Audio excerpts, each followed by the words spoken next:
Queria convidar você a ficar de pé, abrir a sua Bíblia, a palavra do Senhor, livro de Gênesis, capítulo de número 37. Nós vamos ler dos versículos 12 ao 28. Esse é um capítulo que a Bíblia sempre nos surpreende.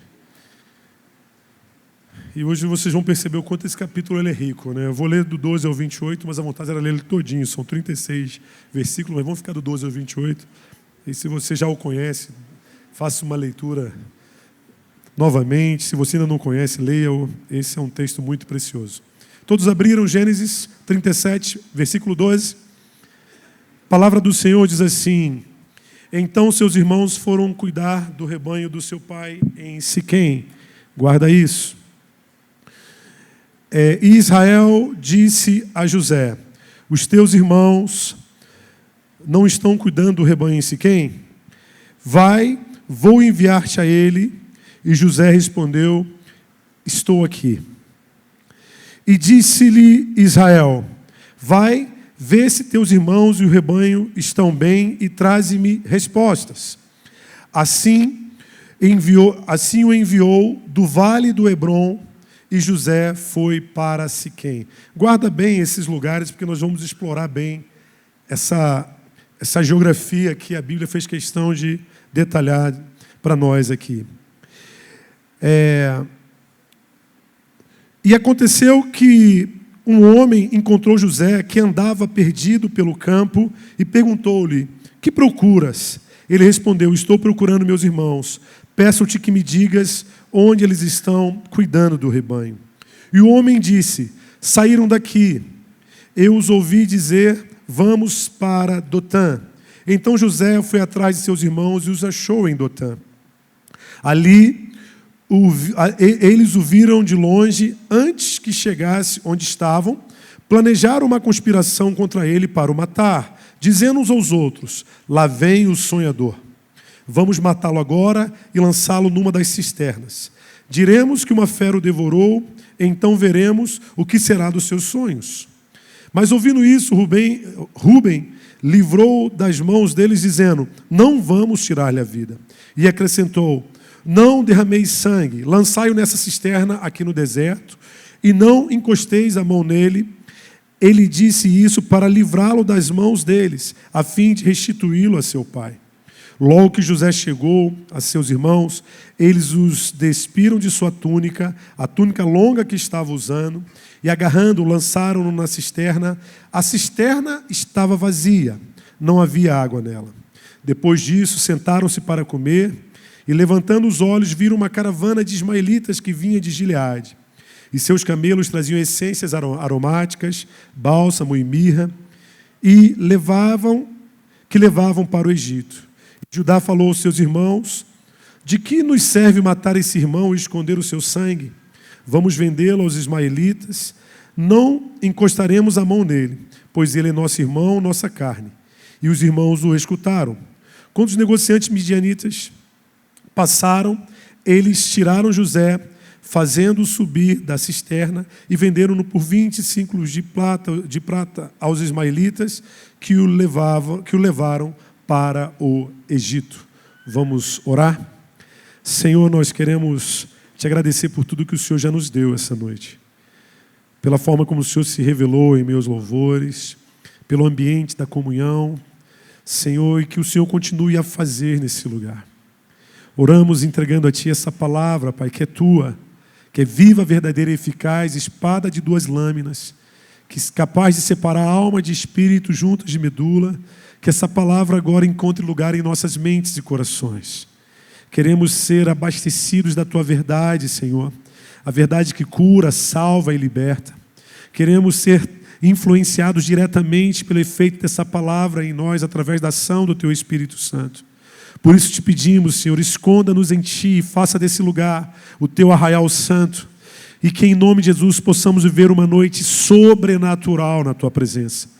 Chamamos o Teu extraordinário, Senhor, sobre aquilo que é ordinário em nossas vidas e te pedimos: revela-te em nosso meio.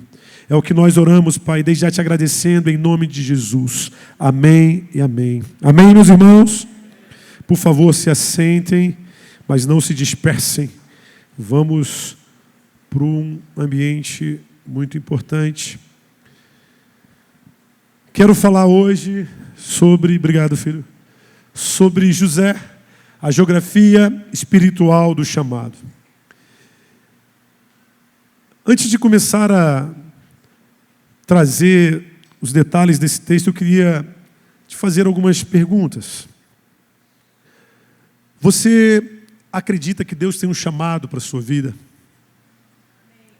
O que faz você acreditar no chamado de Deus para a sua vida? Ou, em complemento, qual definitivamente é o chamado de Deus para você? Essas e outras questões, por incrível que pareça, elas muitas das vezes, elas se tornam até agressivas demais para nós. Porque a gente costuma viver uma rotina de entra ano, sai ano, e aquilo que muitas das vezes acreditávamos que era chamado de Deus para nós, de repente, não se cumpriu. Aquela promessa tão poderosa que fizeram num momento tão estratégico da nossa vida, de repente foi sendo esquecida ao longo do tempo, e a impressão que temos é que talvez não tenha sido a voz de Deus. E falar da geografia do chamado é entender que, de fato, por mais que nós não queiramos muitas das vezes entender, nós precisamos, Deus ele é muito protocolar nas suas ações. O nosso chamado, muito mais do que um apego, ele precisa de um comprometimento que vai cobrar muitas das vezes tudo de nós. E o capítulo 37 de Gênesis, ele traz literalmente um mapa dessa geografia. Todo o chamado de José está compilado nesse capítulo, sabia? Ou toda a geografia do chamado. O que vai acontecer a partir daqui é apenas os fatos que vão nortear essa geografia, mas essa geografia está toda aqui. E como eu falei, Deus ele é muito protocolar, até porque somos pessoas dentro de padrões já muito consagrados. Em outras palavras, a gente é muito comportamental. Quando alguém tem um comportamento fora de um padrão, é porque está passando por um problema muito sério ou porque está debaixo de algum prejuízo muito alto. E eu queria que você olhasse para você agora na perspectiva de José. Quando falamos de José, a gente já lembra dessas cenas mais marcantes, né? Inclusive aqui é quando começa todas essas cenas. O capítulo 37. O filho querido da velhice de Jacó, aquele que Jacó tratou tão bem, aquele que tinha o sonhador, aquele que recebe os sonhos.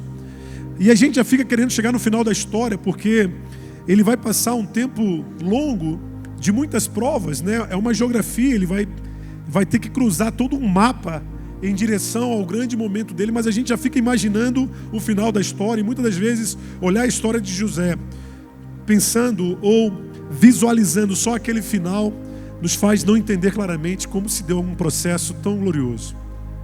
E para a gente entrar em todo esse processo, eu separei alguns pontos desse mapa. E eu queria que a gente caminhasse, que essa noite fosse exatamente como um caminho sobre o mapa. Por isso, eu fiz questão de chamar essa pregação de a geografia do chamado. A palavra do Senhor vai nos contar que após todo o início ali da trajetória de José na sua casa, ele começa a ter seus sonhos. Eu quero começar exatamente a partir do versículo de número 12.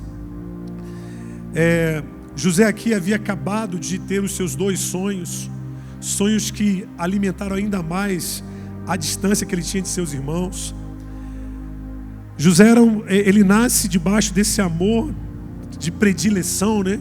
Esse amor que fazia ele se ver e que fazia com que seus irmãos o reconhecessem como o filho predileto do seu pai, até porque ele era o caçula, era o filho da velhice, e a Bíblia vai dizer que muito do que fazia dele predileto é porque ele era filho da velhice de Jacó e era filho da sua amada Raquel, né?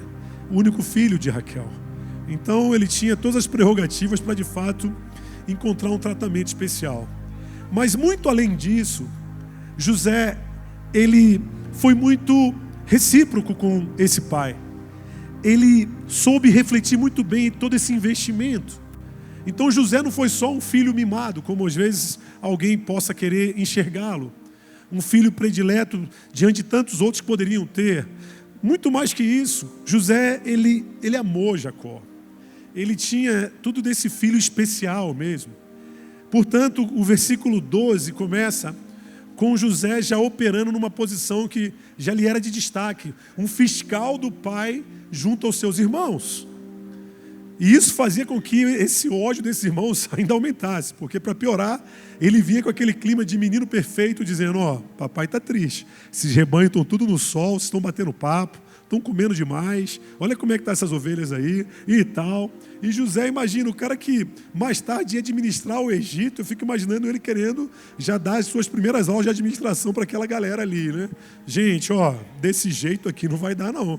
A gente está vendo, tem rebanho diminuindo, e ele apresentando os balancetes para o pai dele ficava feliz demais, meu Deus do céu. Mas o que me chama a atenção, exatamente aqui, o que começa a acontecer no versículo 12, trata-se de uma resposta. Primeiramente de Jacó para com José, diante de tudo que ele tinha vivido até ali, principalmente a respeito dos sonhos. Porque os sonhos, por mais bonitos que fossem, eles chegaram a agredir até mesmo Jacó. Jacó olhou para aquele sonho e não gostou muito, não. Ele olhou e falou: rapaz, como é que é? Eu e sua mãe prostrados diante de você. Olha, eu estava até teus irmãos prostrados, já é um negócio muito complicado numa família tradicional, onde o mais velho manda mais que os mais novos. Mas eu e sua mãe, acho que você está forçando a barra, José. Mas a palavra diz que Jacó, ele literalmente, ele guardava aquilo no seu coração. É uma coisa que você vai ver Maria e José fazendo na época de Jesus, quando Jesus se movia dentro do chamado dele. Eles olhavam e guardavam no coração. Isso aqui é algo que tem a ver com a experiência desse rapaz com Deus.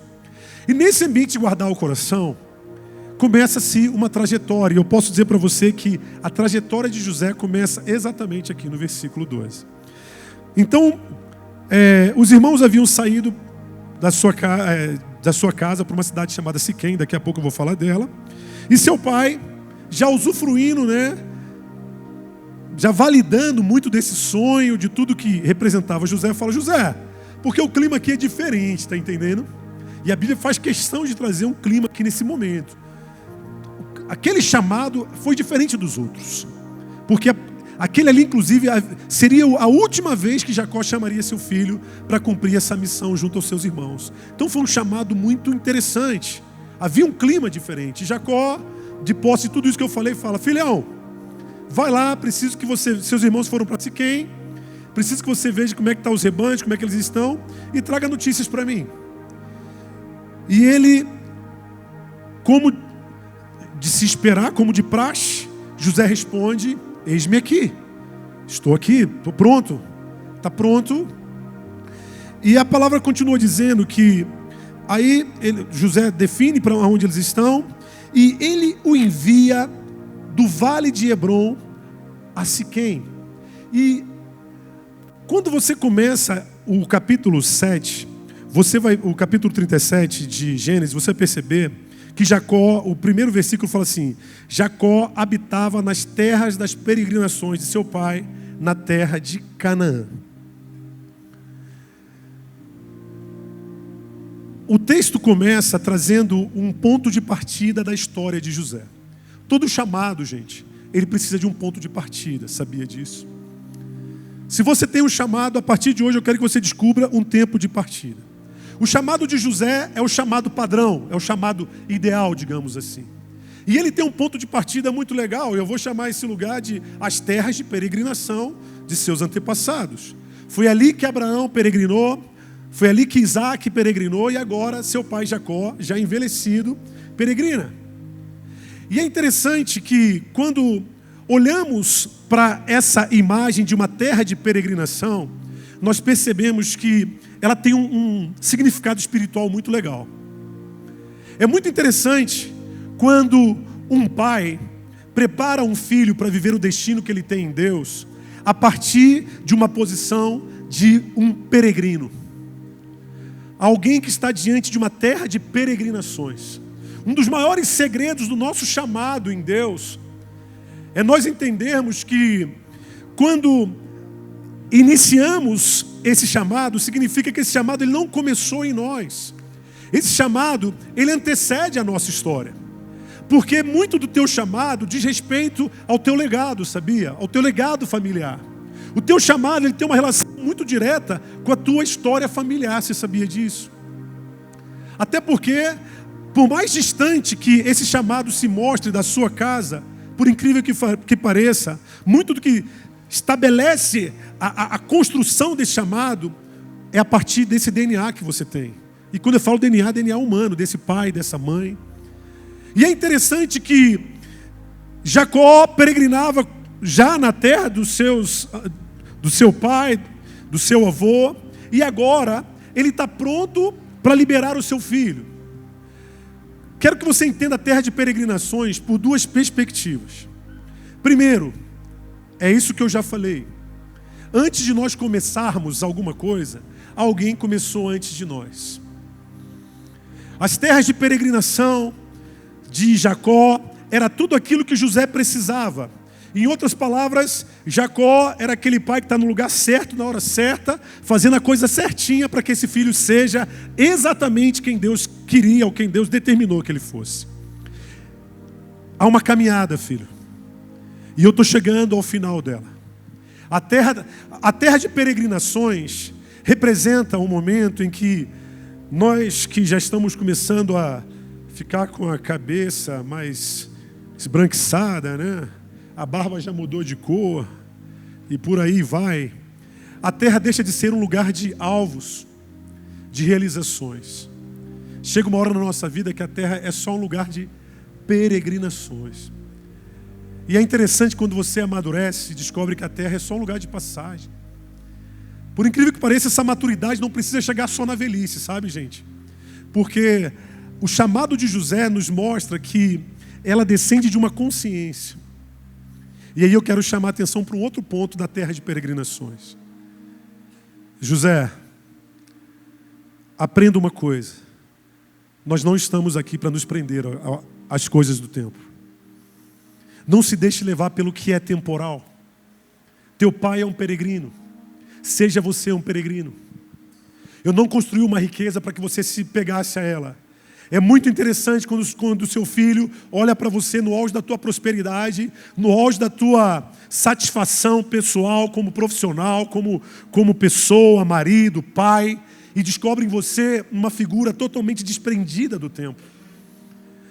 Muito do que resiste chamados de filhos de famílias bem-sucedidas é porque não são famílias de peregrinos, sabia?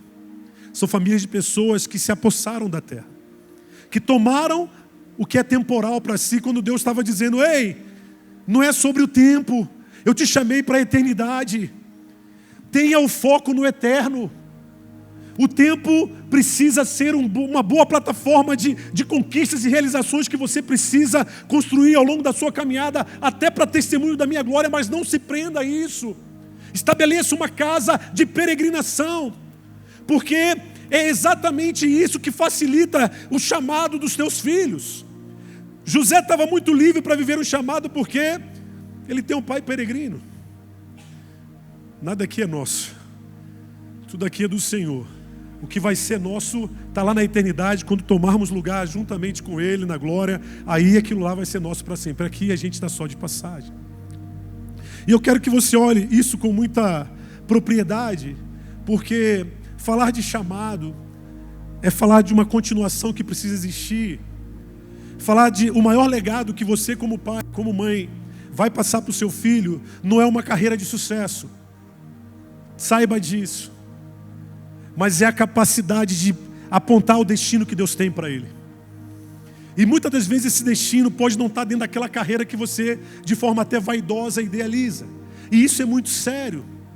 É muito fácil, é bom falar da glória de Deus, do derramar da presença e tal. Mas muitas das vezes A geração, e eu tenho olhado isso com muito carinho, porque eu estou vendo uma geração crescer aqui no nosso meio, aqueles que chegaram na igreja com 8, 9, 5, 6 anos de idade, hoje já são os jovens de 18, 20, e a gente começa a ver uma migração, e eu falo para vocês, por fazer parte exatamente dessa geração de pais, porque nossos filhos, eles chegaram bem novinhos, quando nós começamos a igreja, a Luísa tinha 3 anos, o João tinha 5 anos para 6, e a gente começando, e hoje eu olho meu filho já com 20, minha filha com 17, já quase 18, eu penso, meu Deus, o que vai acontecer a partir de agora?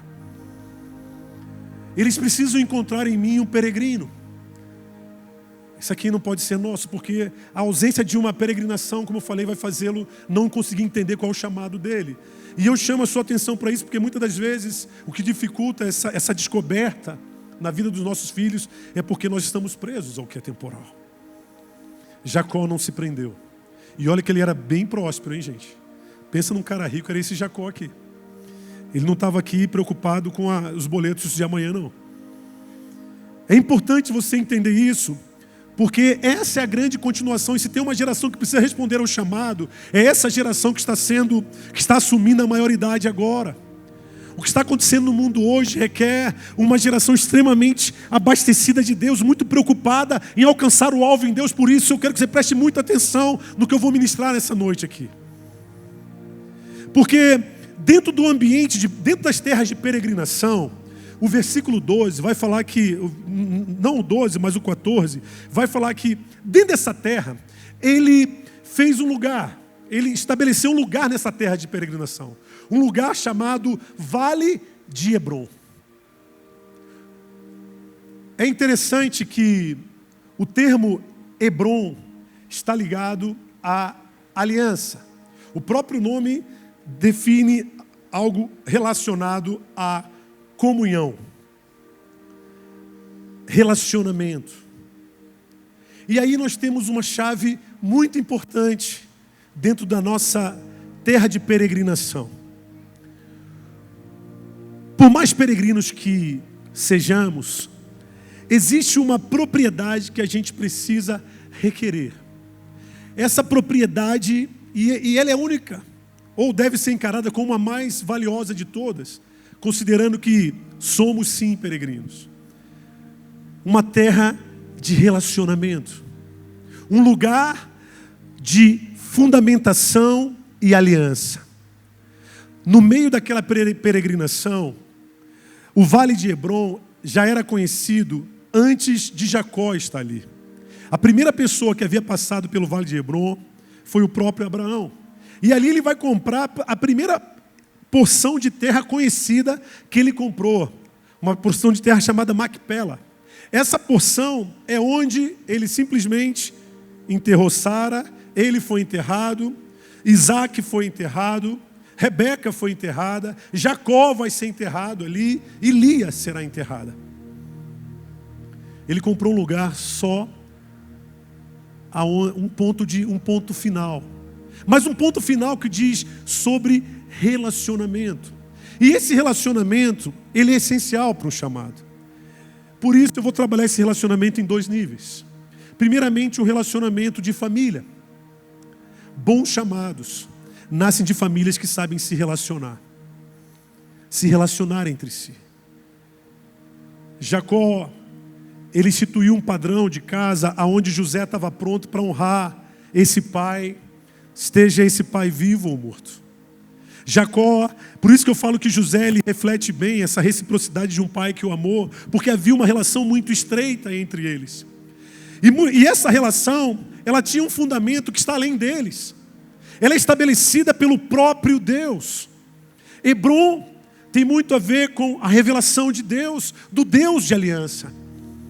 Não existe chamado sem um relacionamento com Deus. Você pode carregar o maior chamado do mundo. Você pode ter a maior promessa para viver as coisas mais impactantes de uma geração. Só que se não houver um relacionamento com Deus, se você não for aliançado com o Senhor, você não vai conseguir viver esse chamado. E a ideia de ver José, a partir do Vale de Hebrom, sendo enviado por Jacó, reflete exatamente tudo aquilo que representa uma família de relacionamento, de aliança, primeiramente com Deus e de aliança uns com os outros. Porque naquele ambiente do Vale de Hebron, nós vamos ver aquilo que está nos primeiros 11 versículos desse capítulo. Nós vamos ver, é no Vale de Hebron que nós vamos ver Jacó fazer essa túnica colorida para José, que tem muito a ver com identidade e posicionamento. José era uma pessoa muito bem fundamentada nessa paternidade. Existia um pai que sabia afirmar quem ele era diante dos seus irmãos. Essa túnica diz muito, fala de alguém que viveu a estação certa. A Bíblia fala que José tinha 17 anos quando ele começou a ter os sonhos. É interessante, né? Quando você vai para o 17, 17 é um número muito importante para nós até hoje, sabia? Um exemplo simples, só para a gente não entrar em muitos detalhes. Você pega, por exemplo, 17 anos é o ano que uma pessoa termina o ensino médio. Uma pessoa que começou no normal, né? No padrão. O padrão é esse. É um fechamento de ciclo. É interessante que no ambiente da aliança, no ambiente do relacionamento, o tempo, ele é sempre um elemento a favor, não contra. José está vivendo precisamente tudo aquilo que ele precisava viver. Não há precocidade e muito menos atrasos. José está na posição certa. E um aspecto que vai celebrar de uma vez por todas esse ambiente de família, de comunhão, de relacionamento, principalmente com Deus. É nesse ambiente que ele vai sonhar, que ele vai consolidar essa experiência em prol do destino dele. Ele tem sonhos. E aí eu chamo a atenção para você como pai, né? Você que ainda não descobriu isso, pai, a gente sempre aponta o papel do pai como aquele que estabelece herança, identidade e destino. Mas, muito mais do que apontar para um destino, guarda isso, você que é papai, papais e mamães, o seu papel é descobrir qual é o destino do seu filho. Porque dizer que você tem a arte, o conhecimento, a técnica que faz com que você saiba o que o seu filho vai ser, qual vai ser a grande profissão, a grande frente de trabalho dele, isso não é tão raro, ou melhor, isso não é tão comum quanto nós gostaríamos. Às vezes a gente gostaria que ele fosse muito uma continuação nossa em todos os aspectos, mas às vezes essa continuação é só espiritual. Eu falo, ele vai estar fazendo coisas totalmente diferentes dentro do contexto físico que você fez, mas vivendo exatamente essa continuação. E é interessante que José fala disso, porque ele começa a ter sonhos que ultrapassam o limite daquela casa. Imagina, você está criando seu filho e de repente ele começa a sonhar coisas a respeito do destino dele e você fala, rapaz, esse menino está ficando louco. Meu filho, você sabe quem é teu pai? Sabe quem é sua mãe? Não tem como, queridão. Tira isso de tempo, tira isso da sua cabeça. Não é esse contexto. Não é assim que uma família de aliança, de propósito, de relacionamento com Deus, uma família de governo do Senhor se comporta. É como Jacó. Está sonhando, meu filho? Então, guarda no coração. Vamos ver o que Jesus vai fazer. Um dos maiores desafios que eu carrego como pai é saber o futuro dos meus filhos. E esse saber tem a ver com Deus, todos os dias me ensinando a falar, Deus, é isso mesmo. E todos os dias acordando e fazendo aquele cheque de Deus, se é isso que o Senhor quer.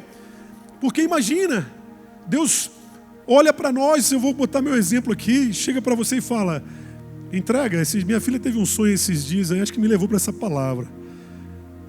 Ela sonhou com um negócio aí de um profeta falando assim, pode entregá-la. Ela começou a falar aquele negócio, me deu um negócio assim, me deu uma nó aqui na garganta. Como assim, filha? Eu estava sonhando isso, pai. E eu falei, imagina você sonhar, seu filho sonhar, eu tenho um chamado no Nepal. E você falar, isso aí, filho.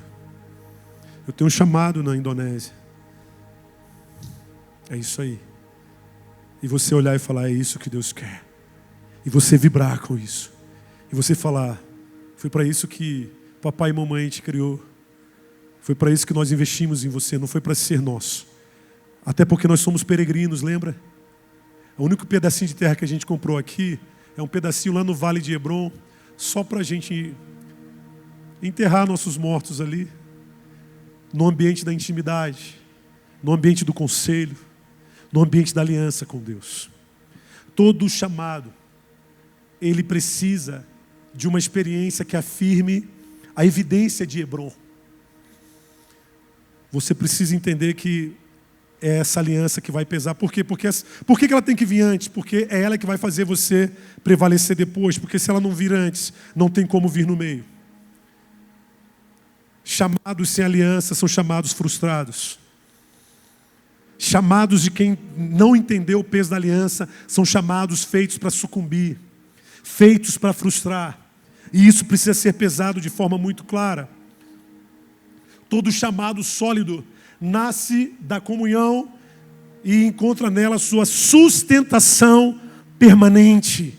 Comunhão em Deus. Se você entendeu o teu chamado, fortaleça a sua aliança com Ele. Firme essa aliança com Ele. Aí você entende que o Vale de Hebron diz respeito a um padrão de vida, onde a tua preocupação não é mostrar o que você tem ou deixa de ter, mas é produzir coisas que afirmam quem Deus é na sua vida. É conquistar coisas que te possibilitem afirmar e testemunhar quem Deus é na sua vida. Sabe por quê? O segundo lugar de endereço após o Vale de Hebron, qual é? Para onde José é enviado? Siquém. A geografia é perfeita, viu? A gente não pula nada. É na ordem. Porque a ordem é exatamente essa. O termo Siquém, ele significa, sabe o quê? Ombro. A capacidade de... Está muito ligado esse termo Siquém a essa capacidade, essa disposição de carregar peso, de sustentar peso sobre si. E aí eu tenho um outro lugar de referência para você dentro dessa geografia do chamado. É muito bom ser chamado por Deus na expectativa de viver os grandes sonhos que definem esse chamado, mas não vai existir chamado se você não passar por Siquém. Siquém fala do tempo da responsabilidade. Um chamado requer trabalho, requer compromisso. E é interessante que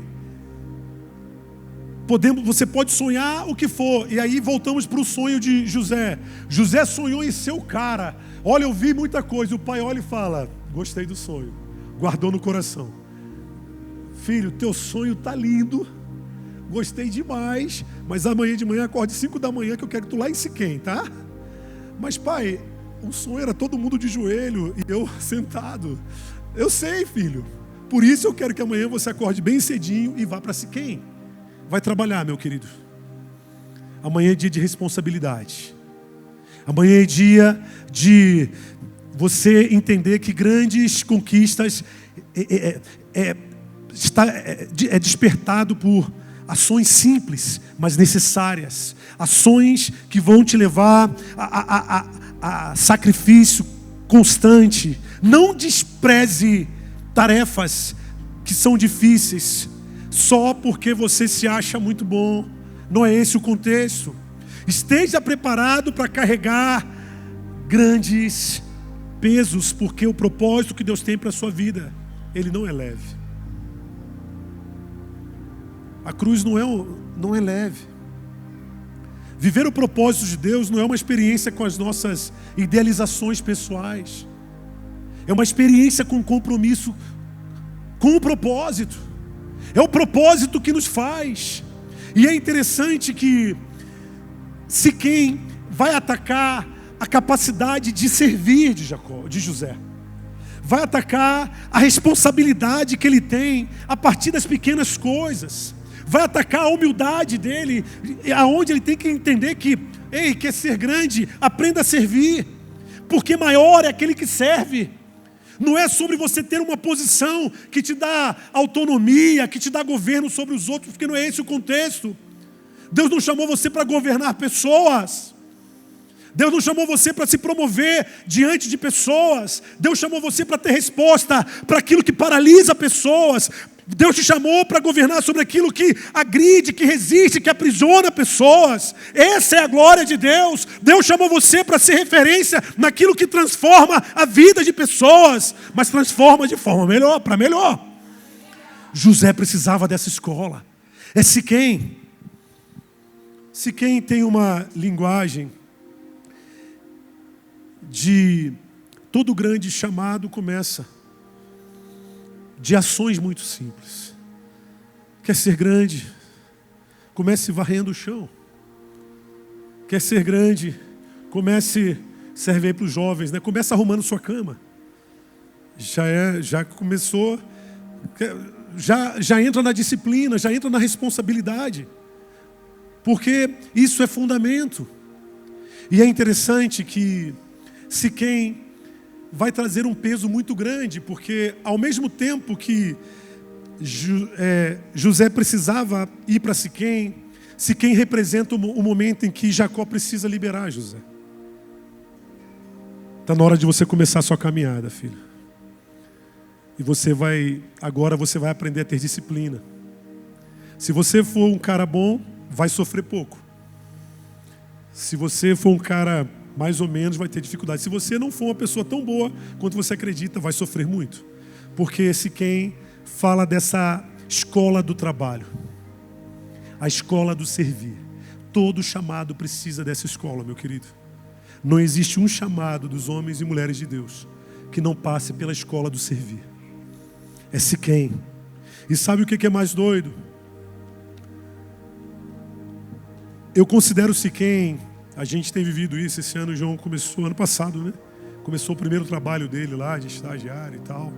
E a gente vivendo aquela cena de ver nosso filho sair de casa. Isso fala de Siquém. A partir de agora, filho, Hebron te deu força, te deu túnica, e Hebron te fez crescer no tempo.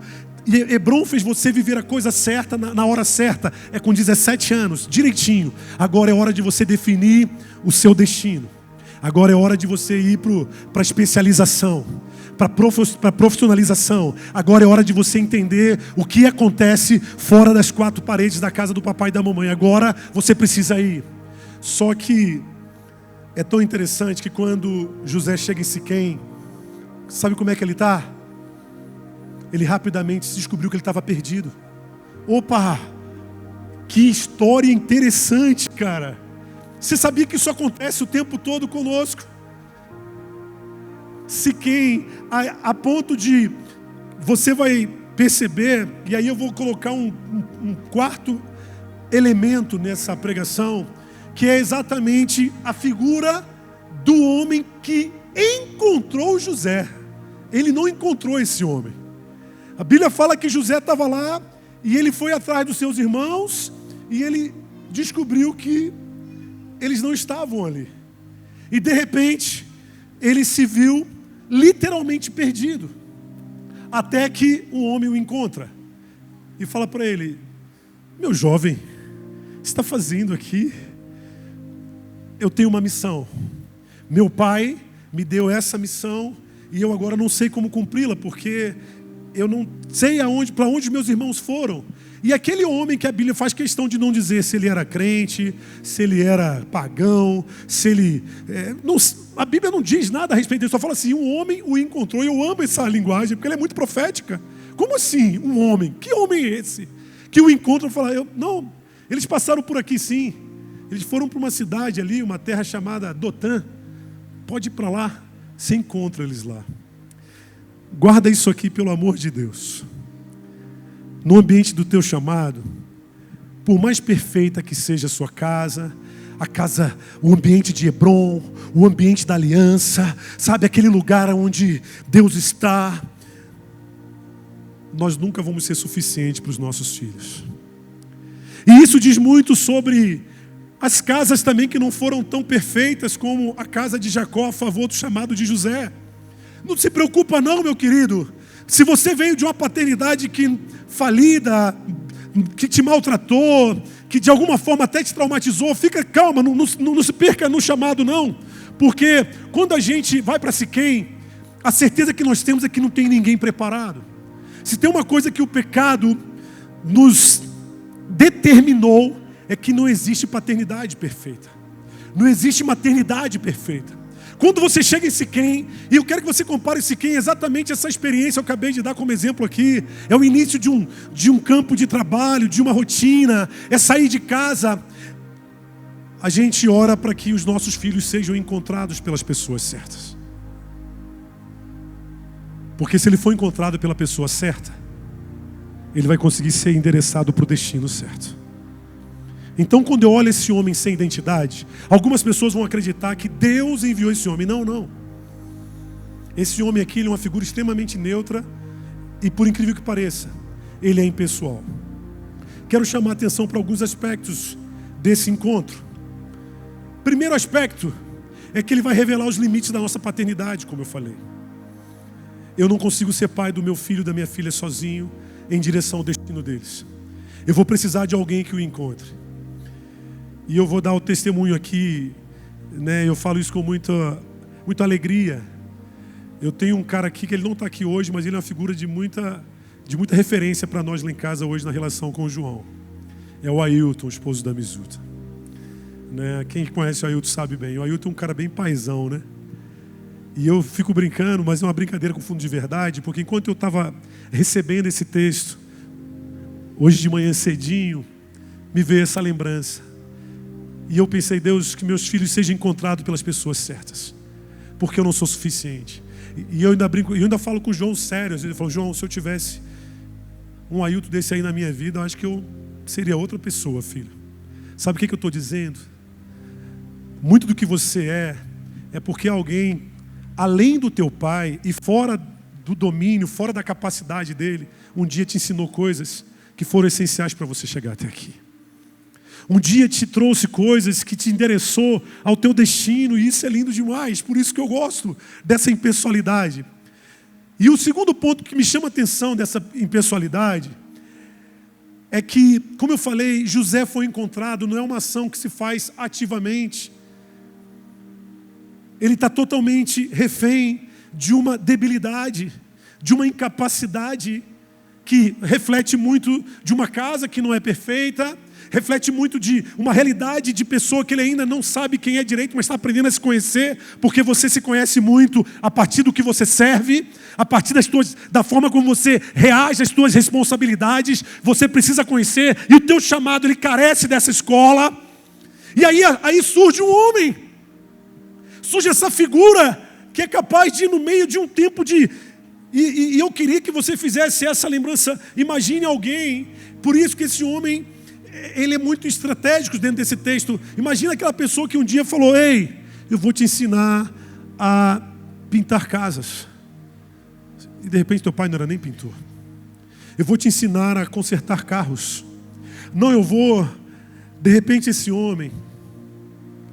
E eu gosto da impessoalidade dele, porque esse homem de repente não é só uma pessoa. É um grupo de pessoas que você conheceu num curso de formação e ali te fez acreditar naquela carreira e trouxe você até aqui.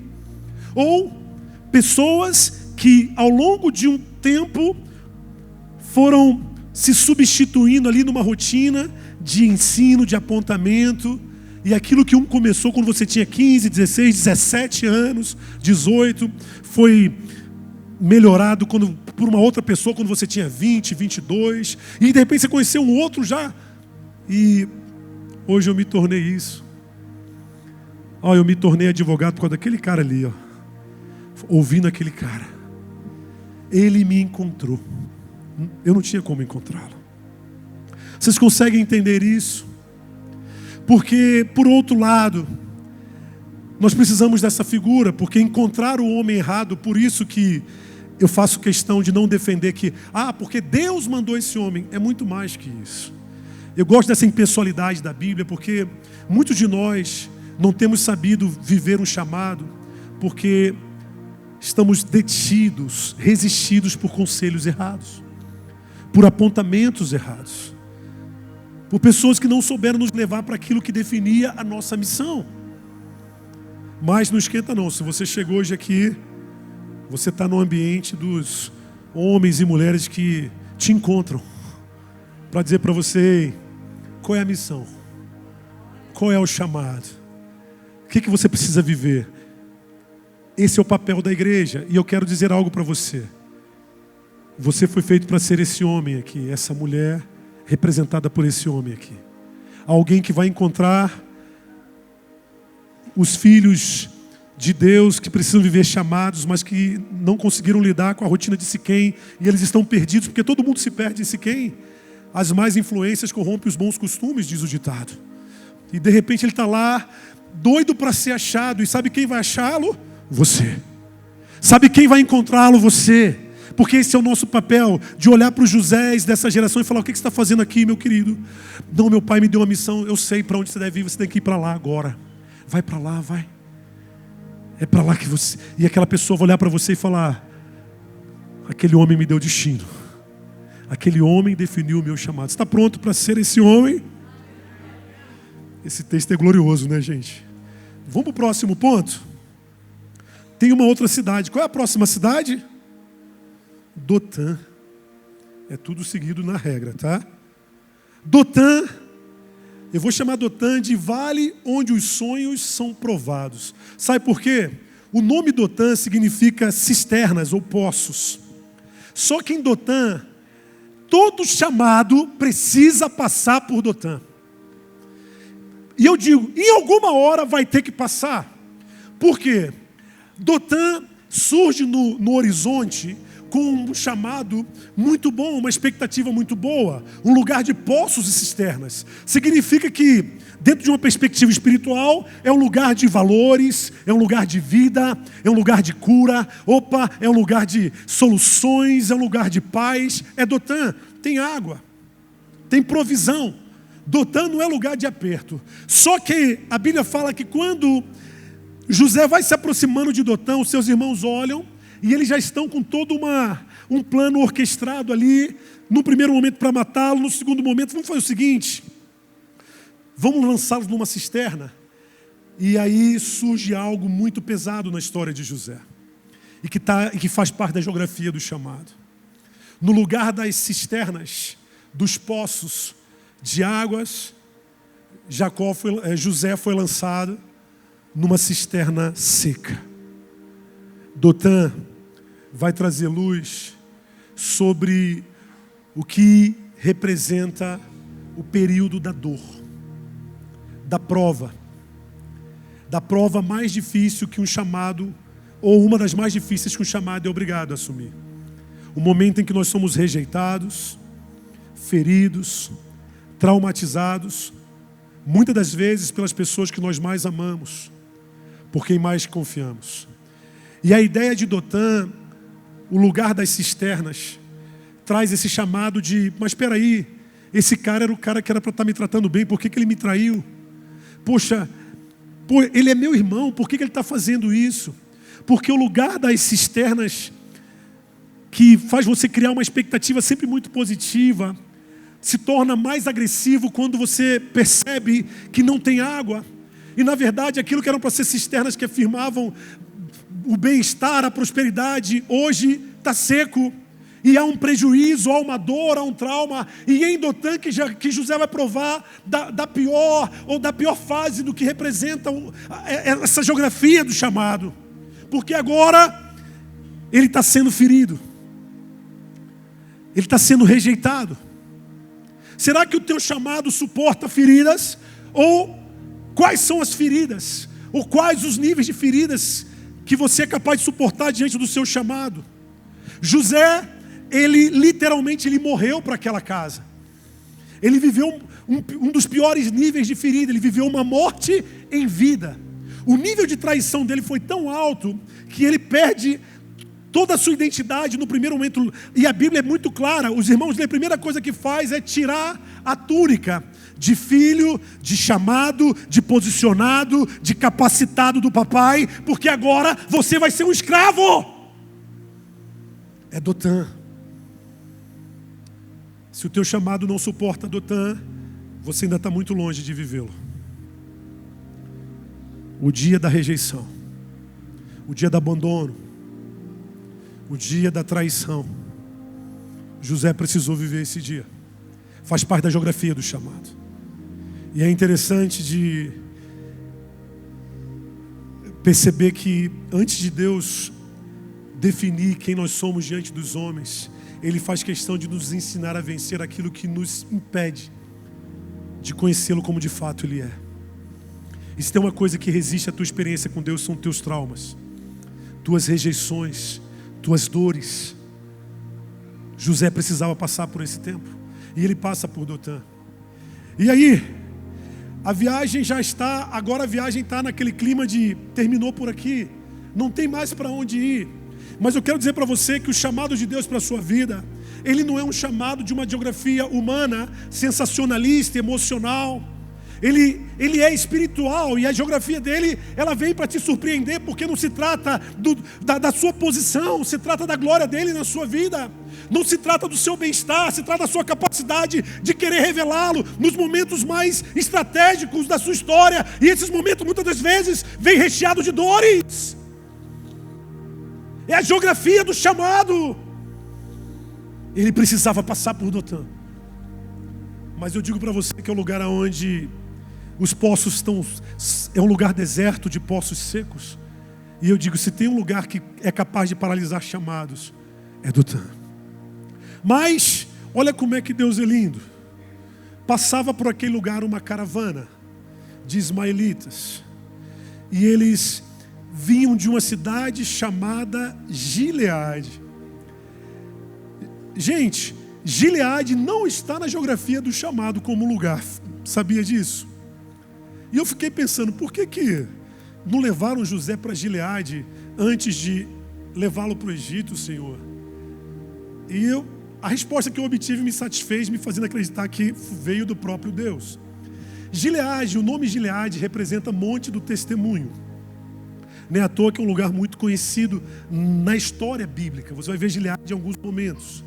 E é interessante que havia uma caravana que estava passando por aquele ambiente de cisternas ocas, de um homem de chamado, vivendo o auge da sua rejeição, o auge do seu abandono, o auge do seu trauma. E eles chegam e eles assumem aquele jovem como escravo. E levam ele para dentro dessa caravana. Só que essa caravana, a Bíblia fala que eles carregavam, em seus camelos traziam essências aromáticas, bálsamos e mirra, que levavam para o Egito. Aquela caravana representa um tempo de cura. E aí você vai perceber que, sabe por que Gileade não está especificamente como Siquém, como o Vale do Hebron, como Dotã, dentro do mapa da geografia do nosso chamado?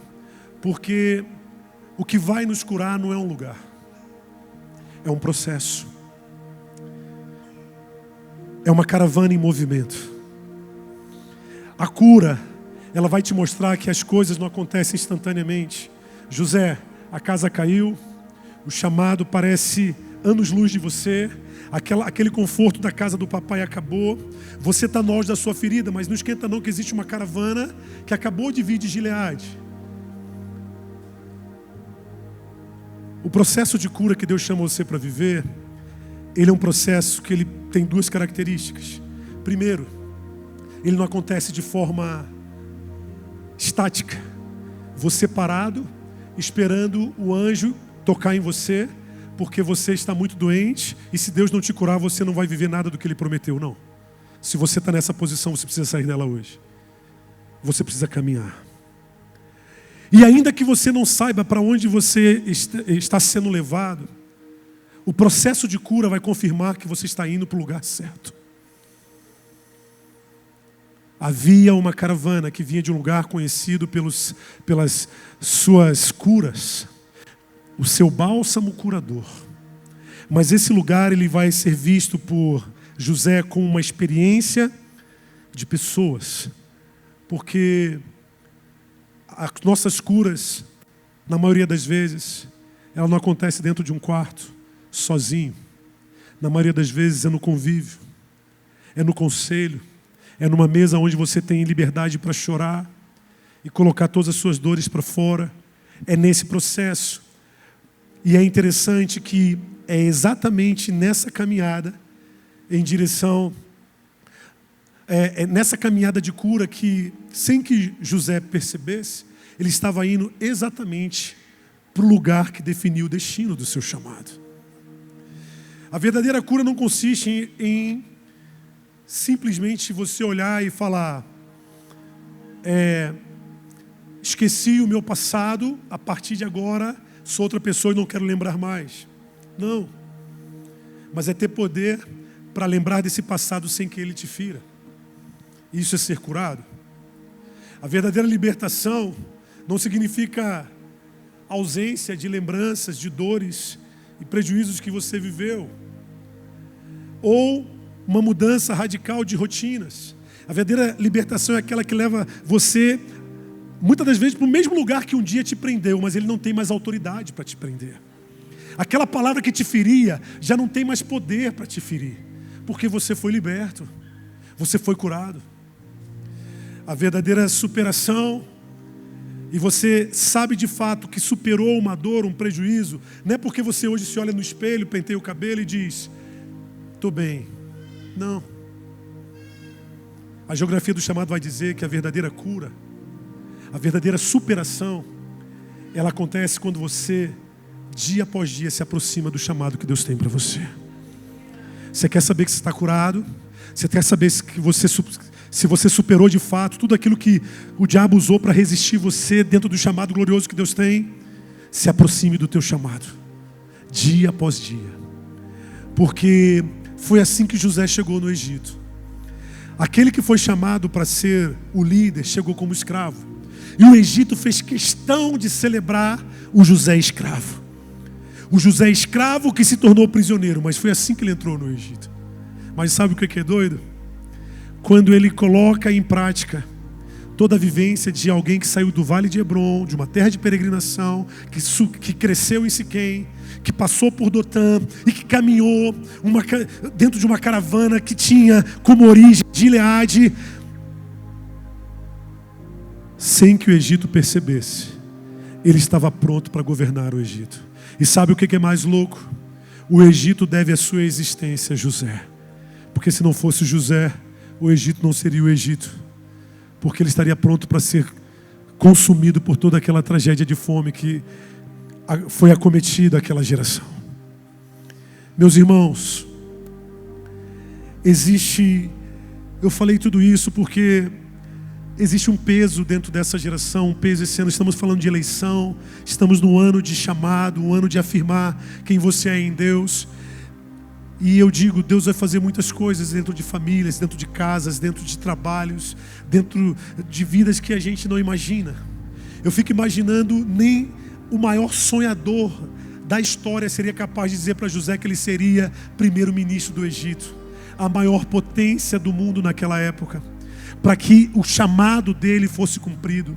Mas sabe o que é glorioso? A única coisa que Deus precisou foi trazer alguém para viver uma experiência genuína com Ele. Alguém disposto a viver uma experiência genuína com Ele. E eu digo para você, está na hora de você viver os sonhos de Deus. Está na hora dos seus filhos serem enviados para os destinos de Deus. Não importa quantos anos você tem, o que você viveu até aqui, eu quero que tudo isso que eu disse nessa noite gere em você um estímulo, um despertamento, porque nós vamos orar sobre isso agora. E eu queria que você ficasse de pé em nome de Jesus.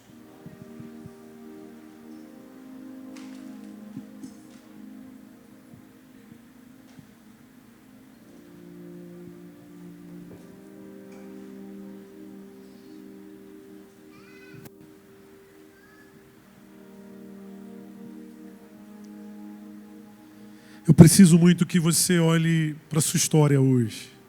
Essa é uma noite muito especial para mim, porque é um texto que me trouxe muitas lembranças. Eu me vi em muitas cenas aqui. Essa geografia, ela me chama muita atenção. Você vai perceber que cada lugar desse tem um poder muito grande de nos prender a ele. Às vezes são alguns lugares que a gente até passou, mas por causa de algum prejuízo, a gente meio que retrocedeu. E de repente você é aquele cara que, por mais que não tenha tido um bom vale de Hebron, você chegou em Siquém. E chegar em Siquém significa que você está pronto para começar a viver o chamado. O vale de Hebron vai te ajudar a ser encontrado pela pessoa certa, não tenha dúvida disso. Mas você chegou em Siquém, foi encontrado pela pessoa certa, mas quando chegou em Dotã, a decepção no caminho, o prejuízo fez você querer voltar de novo para Siquém e falar: não, deixa eu ficar aqui, deixa eu cuidar da minha casa e dos meus filhos. Eu sou muito bom trabalhando. Esse negócio de querer viver sonhos de Deus não é para mim. Esse negócio de querer viver chamado de Deus, eu já acreditei nisso muito, pastor. Uma vez disseram que eu ia ter um chamado, que eu ia para as nações, que eu ia ser um pastor de nome, que eu teria um ministério, que eu viveria, que eu teria uma posição dentro dessa cidade. E eu acreditei, só que na hora que estava tudo certo, que eu estava ali vivendo, achando que estava fazendo a coisa certa, no lugar certo, eu fui traído, fui machucado. Ou, na minha experiência de Vale de Hebron, eu não tive, tudo aconteceu fora da hora. Eu não saí de casa com 17 anos, depois de terminar meu ensino médio, para fazer uma universidade fora e me formar em Siquém, passar por Dotã, entrar no Egito e virar primeiro-ministro, não. Tudo aconteceu fora de hora e até hoje eu ainda fico buscando um começo. Aonde está meu chamado? Eu não sei em que lugar dessa geografia você está. A certeza que eu tenho é que Deus quer trazer você para dentro desse chamado como você nunca esteve. Porque os tempos são acelerados. Eu vejo Deus liberando essa geração para coisas que estão além daquilo que nós podemos ver com os nossos olhos. Deus quer levar você a lugares, Deus quer abrir portas de nações, Deus quer levantar empresas de cura, Deus quer colocar pessoas em posições estratégicas dentro dessa nação, dentro do Distrito Federal. Estamos em ano eleitoral, estamos num ambiente espiritual bastante comprometido, e se você não se levantar, eu digo para você, quem é que vai se levantar? O Egito celebrou José escravo e mostrou para José que dali ele não sairia. A vida dele estava acabada ali, porque estava bom demais ele estar vivo como escravo. Só que Deus queria que ele fosse governador, e o Egito teve que conhecê-lo como governador.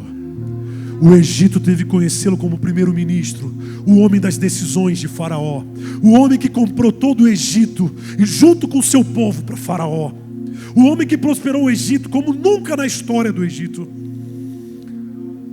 Porque ele se permitiu viver o chamado. Em que lugar desse mapa você está? Em que lugar desse mapa você está? Porque nós precisamos viver o que Deus tem para nós nessa geração. Há um desespero no meu coração, sim. Sabe por que eu não quero perder mais tempo? Eu falo, se Deus tiver de levar meus 2 filhos, que Ele leve para qualquer lugar dessa terra, porque o mapa já está pronto. Mas o que não pode acontecer é nós restringirmos, nós resistirmos a esse chamado, porque nós não estamos entendendo o que Deus está fazendo nesse tempo. Estamos vivendo dias maus, dias de dores, dias de mortes, de famílias destruídas, dias de terremotos, de tsunamis. Estamos vivendo dias de caos, dias de guerras entre nações. E eu digo, a terra nunca precisou de homens e mulheres de chamados como dentro dessa geração. Há desespero, há caos em várias nações do mundo hoje. E eu digo, Deus não chamou você para ficar assistindo esse careca cabeludo pregar domingo após domingo sem saber para onde você vai. Não acredito nisso, não. No mínimo, Ele nos juntou para a gente construir uma coisa poderosa a partir desse lugar. Em que lugar desse mapa você está? Existe uma caravana de Gileade passando por aqui hoje. E eles vêm com muita cura. Porque hoje você vai sair de Dothan e um processo de cura começa na sua vida. Mas não para não. Não deixa a dor te paralisar. Não deixa a decepção, a frustração te paralisar. Fala: Deus, é isso aqui. Os teus sonhos vão acontecer na minha vida. Feche os seus olhos.